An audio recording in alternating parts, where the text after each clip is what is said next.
Everyone, welcome to my channel Silvas daily life. আমার এই নতুন ব্লগে তোমাদের পেছনে অনেক অনেক ওয়েলকাম আর অনেক অনেক ভালোবাসা।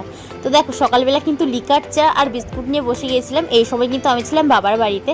এটা কিন্তু প্রায় আমার 2 মাস আগের ভিডিও, কারণ কি এখন সময়ের অভাবে না আমি খুব একটা ভালো করে এডিট করতে পারছি না বা পোস্ট করতে পারছি না। এডিট করে থাকলেও টাইম মতো পোস্ট করতে পারছি না, যেহেতু ছেলে কান্না করে বা ছেলেকে সামলাতে হয়।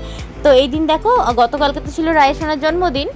তো দেখো, তার পরের দিনে কিন্তু এখানে মুড়ি নিয়ে বসে গেছি। এইটা কিন্তু ঘরের চালের ভাজা মুড়ি, বড় মা কালকে দিয়েছিল খাওয়ার জন্য, বাট কালকে আমরা অন্য মুড়ি খেয়েছি। বাট আজকে আমার একটু শখ হলো এই মুড়িটা খাবো, তো চানাচুর দিয়ে অল্প পরিমাণে নিয়ে মাখিয়ে নিয়েছি, সেই মুড়িটাই এখন আমি খাচ্ছি। তো দেখো, আজকে কিন্তু আমি খাচ্ছি পান্তা ভাত। যদিও এই ভিডিওটা দেখলে আমার বাপি খুব বকাবকি করবে, কারণ কি বাপি পান্তা ভাত খেয়ে এটা একদমই পছন্দ করে না।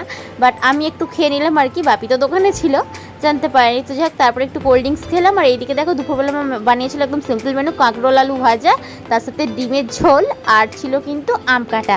তো বিকেলের দিকে দেখো, আমার খাওয়ার ইচ্ছে হচ্ছিল একটু চিড়ে ভাজা, দিদি খাচ্ছিল, তো তার দেখে ভাবলাম আমি একটু খাই, চিড়ে ভাজাটা খেলাম। তো দেখো, সেই দিন আর কোনো রকম ভিডিও করা হয়নি। এটা হচ্ছে পরের দিন, জ্যৈষ্ঠ মাসের শেষ মঙ্গলবার ছিল।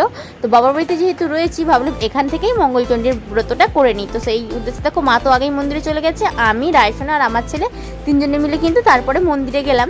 তো দেখো, আমার কিন্তু শ্বশুর বাড়িতে কিন্তু বাড়িতে মানে ব্রাহ্মণ আসে, বাড়িতে কিন্তু ঘট পেতে পুজো করা হয়।